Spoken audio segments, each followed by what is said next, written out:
dengan tim pro di sebelah kanan saya dan dengan tim kontra di sebelah kiri saya. Untuk perkenalan diri, pertama-tama kita persilakan kepada tim pro. Baik, terima kasih kepada moderator. Bismillahirrahmanirrahim. Saya Muhammad Hafiz dengan NIM 24302039. Saya sebagai tim pro di sini. Terima kasih kepada saya kembalikan kepada moderator. Baik, untuk selanjutnya perkenalan dari tim kontra. Pada tim kontra dipersilakan. Baik, terima kasih moderator. Perkenalkan, nama saya Nisa dengan NIM 243032. Di sini saya sebagai tim kontra pada kesempatan debat kali ini. Sekian, saya kembalikan kepada moderator. Baik, pada kesempatan kali ini kita akan membahas tentang kajian yang sangat penting dan juga aktual di dalam kajian ketatanegaraan modern, yakni penerapan prinsip fikih siasat dusturian dalam ketatanegaraan modern. Fikih siasat dusturiah merupakan sistem hukum politik Islam yang membahas tentang konstitusi, struktur kekuasaan, serta hubungan antara penguasa dan juga rakyatnya. Namun, apakah konsep ini masih relevan diterapkan dalam konsep konstitusi modern? Maka dari itu kita dengarkan pemaparan dari tim pro. Kepada tim pro dipersilakan. Saya berpendapat untuk menilai relevansi fikih siasat dusturiah, kita harus memahami terlebih dahulu apa konsep dasarnya. Fikih siasat dusturiah adalah cabang fikih siasat yang secara khusus yang membahas tentang cara aturan kenegaraan, prinsip konstitusi, serta mekanisme kekuasaan dalam perspektif Islam.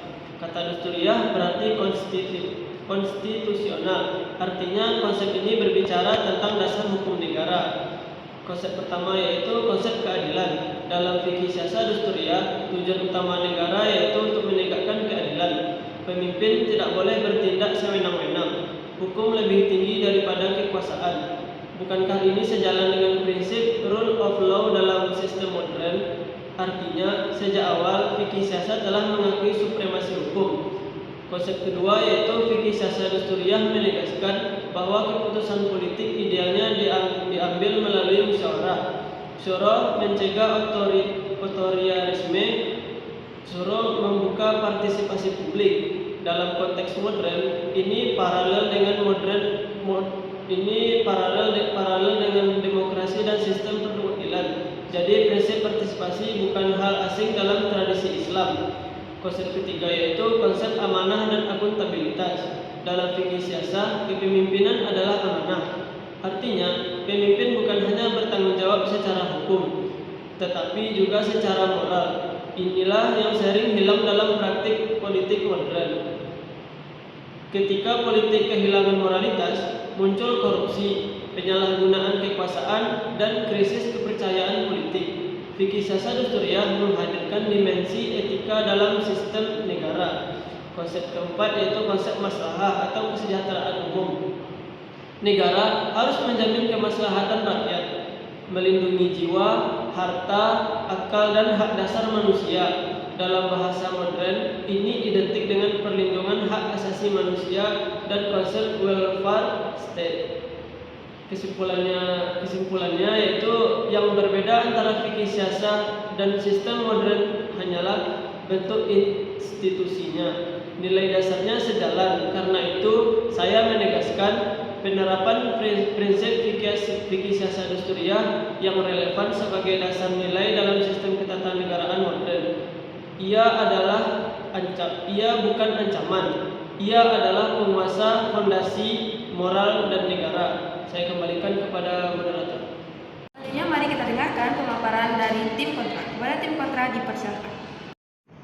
Baik, terima kasih moderator. Saya menghargai pendapat dari tim pro. Namun saya memiliki pandangan yang berbeda. Memang benar fikih siasat dusturiah mengandung nilai-nilai seperti keadilan dan musyawarah. Namun pertanyaannya bukan apakah niatnya baik, namun pertanyaannya adalah apakah ia relevan dijadikan dasar sistem ketatanegaraan modern. Fikih siasat ini berkembang dalam sistem kekhalifan dan masyarakat homogen. Sementara negara modern adalah negara-negara bangsa-bangsa dengan masyarakat plural dan kompleks. Konsep yang lain dalam konteks teokratis tidak serta-merta dapat dijadikan dasar sistem demokrasi konstitusional modern. Negara modern berdiri di atas prinsip kesetaraan warga negara tanpa memandang fikih syasa tidak dijadikan dasar formal, bagaimana menjamin tidak ada interpretasi yang memihak kelompok tertentu? Fikih bersifat ijtihad hasil penafsiran ulama. Jika dijadikan dasar negara, tafsir mana yang akan digunakan? Dalam sistem modern, konstitusi menjadi sumber hukum tertinggi yang disepakati bersama, bukan berbasis tafsir agama tertentu.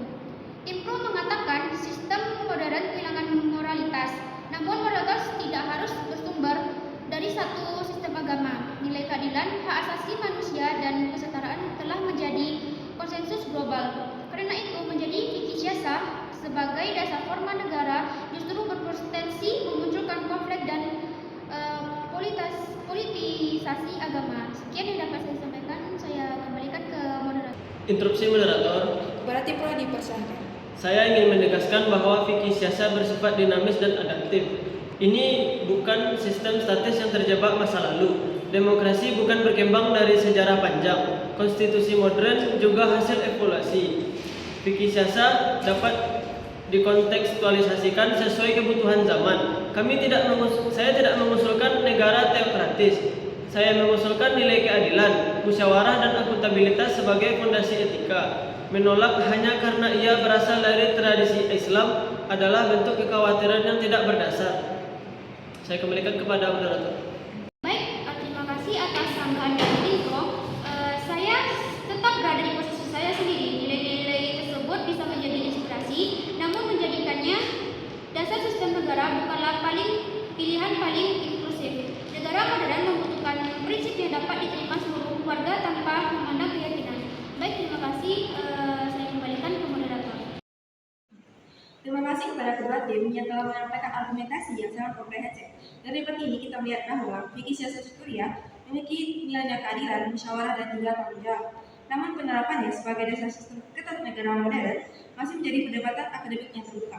Semoga diskusi ini memperluas wawasan kita semua. Saya Nazwa Karunisa, selaku moderator sekaligus mewakili tim Pro dan Kontra, pamit undur diri. Wassalamualaikum warahmatullahi wabarakatuh.